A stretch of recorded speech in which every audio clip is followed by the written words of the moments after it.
Wesh la famille, j'espère que vous allez bien. Depuis ma dernière vidéo sur l'histoire de Fortnite, il s'est passé beaucoup de choses. Et aujourd'hui, on va essayer de deviner le futur de la saison. Mais pour le deviner, il faut vraiment comprendre tout ce qui s'est passé depuis ma dernière vidéo. Essayer de vraiment voir les détails pour comprendre vraiment dans quelle direction va l'histoire. Avant toute chose, on va remercier Anthony Voss qui a régalé avec le code Nanas. Et on remerciera les autres à la fin de la vidéo. Donc on va aller étape par étape dans cette vidéo pour vraiment comprendre l'histoire de cette saison et comprendre vraiment les détails. D'abord, vous l'avez compris, avec les dernières quêtes de l'histoire, on a soulevé beaucoup de questions. Tout d'abord, vous l'avez vu, l'ennemi de la saison c'est Mégalodon et il a un plan secret. On sait pas encore c'est quoi ce plan, on sait juste que son plan va être déclenché à partir du moment où son bateau, le Léviathan c'est le nom de son bateau, sera à nouveau plein de nitro. En fait, quand il s'est échoué sur l'île, il n'avait plus de nitro. On peut le voir sur les jauges qui montrent le niveau d'essence, donc de nitro entre guillemets. Et donc du coup, on peut voir qu'il est à sec. Donc c'est que quand les tuyaux qui vont relier Redline Rig au bateau de Mégalodon, le Léviathan, seront finis et que le bateau sera au maximum avec la nitro, que son plan sera mis à exécution.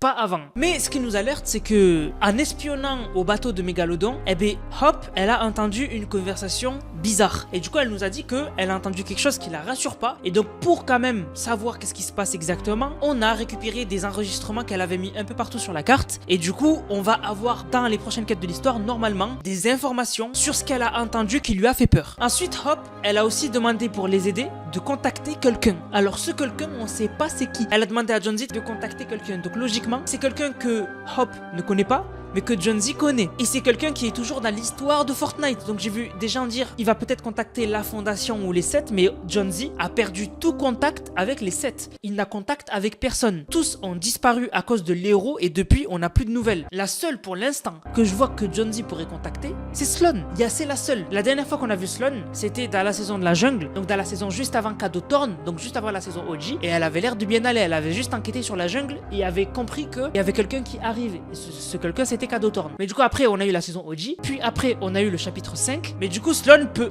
complètement revenir dans l'histoire. Par contre, si elle revient dans l'histoire, ce sera pas son skin en sable qui reviendra, puisqu'il y en a beaucoup qui m'ont dit Anas, rappelle-toi, Sloan elle avait un skin sable, donc elle peut revenir. Ce skin est déjà sorti. Voilà, il est déjà sorti. Je l'ai d'ailleurs dans mon casier. Donc ce skin là, il est déjà sorti, donc elle reviendra pas avec ce skin là. Mais du coup, elle reviendra sûrement. Mais peut-être qu'aussi c'est quelqu'un d'autre que Jonesy va contacter. Mais le plus intéressant, c'est pas ça. En fait, le plus intéressant, c'est ce qu'a dit Fortnite par rapport aux quêtes de l'histoire. Quand il y avait les quêtes de l'histoire, il y avait un nouvel onglet dans l'actualité de Fortnite et cet onglet il nous disait bienvenue dans le désert. Donc bienvenue dans le désert, c'était le nom des quêtes de l'histoire de la semaine 1, donc les quêtes qu'on a faites, et on nous dit dans le détail qui est Mégalodon. Donc oui, dans les quêtes on a appris un peu plus en détail qui était Mégalodon. Qu'est-ce que la nitro? On a enquêté sur la nitro en utilisant la nitro et en percutant des gens avec. Et enfin, où est la boîte de Pandore? Et là vraiment on comprend que la boîte de Pandore est toujours au cœur de l'histoire. On le savait déjà, mais je pensais pas que carrément c'était la boîte qui était au cœur de l'histoire, parce qu'on avait remarqué que dans la salle de Hop, il y avait un morceau de la boîte de Pandore et on va y revenir sur ce morceau. Mais du coup, la boîte de Pandore est encore en plein milieu de l'histoire et ça confirme que, parce que certains n'étaient pas sûrs, l'événement qui s'est passé avec la boîte de Pandore, c'était bien la boîte de Pandore qui a fait des bonds et est partie s'exploser sur les îles désertiques. Et du coup, on a perdu toute trace de la boîte de Pandore, parce qu'il y en a beaucoup qui ont cru que la boîte de Pandore était allée sous la map. Mais en fait, j'imagine que Fortnite, comme je vous avais déjà expliqué, au lieu de se péter la tête à faire sauter la boîte de Pandore, ils ont fait disparaître la boîte de Pandore et avec un effet, ils ont fait montrer qu'elle s'est barrée. Mais du coup, c'était juste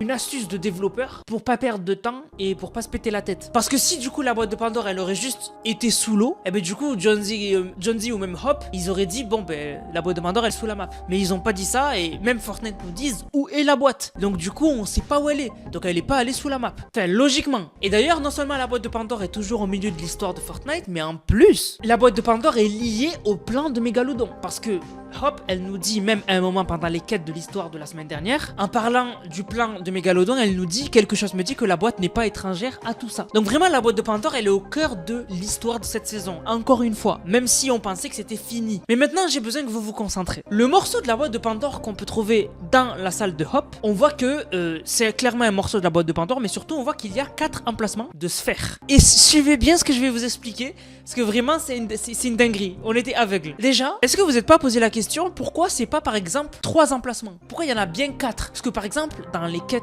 de n'importe quel jeu vidéo, c'est tout le temps 3 choses à récupérer, c'est tout le temps 3 objets à trouver. Voilà, c'est jamais 4. Voilà, là ce sera 4 sphères à mettre dans ces emplacements et à trouver. Donc du coup, Pourquoi 4? Eh bien, il faut revenir en arrière. Qu'est-ce qui s'est passé? Et c'est là, quand vous allez comprendre ça, vous allez vous dire, c'est logique. En fait, au début, qu'est-ce qui s'est passé? La boîte de Pandore est sortie du sol à cause de qui? À cause de Valeria, la grande sœur de Hop, qui a enquêté sur la boîte de Pandore et l'a fait émerger. Nous, ce qu'on a fait, c'est qu'on a pété les chaînes. La boîte de Pandore s'est ouverte et du coup, elle a libéré quelque chose. Saison suivante, on a eu les mythes qui sont arrivés. Et on va parler que des mythes que l'on pouvait battre, les plus puissants. Donc du coup, en mythe, on avait Zeus, Arès, Cerbère, Hadès. 4 boss qu'on pouvait attaquer, qui étaient les plus puissants de la saison 2. Finalement, on les a battus, on a battu surtout Zeus, mais je vous rappelle que l'oracle nous a bien confirmé que Zeus était toujours là. Il avait pas disparu, il était toujours vivant. Mais donc du coup, on se retrouve avec 4 boss, et là actuellement on a un morceau de la boîte de Pandore avec 4 sphères qui vont dans chaque emplacement. Et en fait, dans le pass de combat de la saison dernière, on avait une emote, tous on est passé devant, on s'est dit stylé. Cette emote c'était l'emote de Cerbère, et en fait on est tous passés devant cette emote et on s'est dit oh stylé, c'est l'emote de la boîte de Pandore. Pas du tout, pas du tout.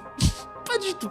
En fait, l'emote, elle s'appelle boîte ombrale. Pas boîte de Pandore. Boîte ombrale, elle s'appelle l'emote. Et cette emote, quand on la regarde, moi quand j'avais vu cette emote, je m'étais dit putain c'est bizarre, la boîte que tient Cerbère dans son emote, elle ressemble pas du tout à la boîte de Pandore. Mais je me suis dit bon, Fortnite ils ont eu la flemme de faire la boîte de Pandore en miniature, donc ils ont fait une boîte qui ressemble. Voilà. Sauf que pas du tout en fait. Fortnite n'ont rien laissé au hasard. Ils auraient pu clairement faire la boîte de Pandore en mini et faire l'emote de la boîte de Pandore. Mais en fait, ce qu'on voit là, c'est pas la boîte de Pandore. Ce qu'on voit là, c'est une sphère. C'est une sphère qui contient des pouvoirs. En fait, si on regarde l'emote en mode rediffusion dans le détail, on voit qu'en fait c'est une boîte qui s'ouvre, donc une boîte ombrale qui s'ouvre, et à l'intérieur de la boîte il y a une sphère. Il y a une sphère. Cette sphère, on voit qu'elle libère des pouvoirs, mais qu'après les pouvoirs re-rentrent dans la sphère. Donc en fait c'est une sphère qui contient, pour moi, les pouvoirs de Cerbère. Les pouvoirs de Cerbère qui sont sortis de la boîte de Pandore. Et en fait moi ma théorie, c'est qu'en fait quand on a ouvert la boîte de Pandore, il y a eu 4 pouvoirs qui ont été relâchés. Les pouvoirs de Zeus, de Arès, de Hadès et de Cerbère. Et tant que ces pouvoirs n'auront pas été recellés dans la boîte de Pandore, on aura tout le temps des problèmes avec la boîte. Il y aura les maux de l'humanité, donc les problèmes de l'humanité qui vont arriver sur la carte. Et donc du coup, je pense que le plan de Hop, c'est de récupérer chaque sphère qui contient le pouvoir de chaque boss et de les sceller dans le morceau de la boîte de Pandore pour sceller, encore une fois, les pouvoirs des mythes et donc du coup, se débarrasser de tous les problèmes qu'on a. Et donc du coup, on saurait où est une des sphères qu'on doit mettre dans l'emplacement de la boîte de Pandore. C'est la sphère de Cerbère qui contient ses pouvoirs. On sait où elle est. Par contre, il en manque 3. On sait pas où sont celles de Arès, Zeus et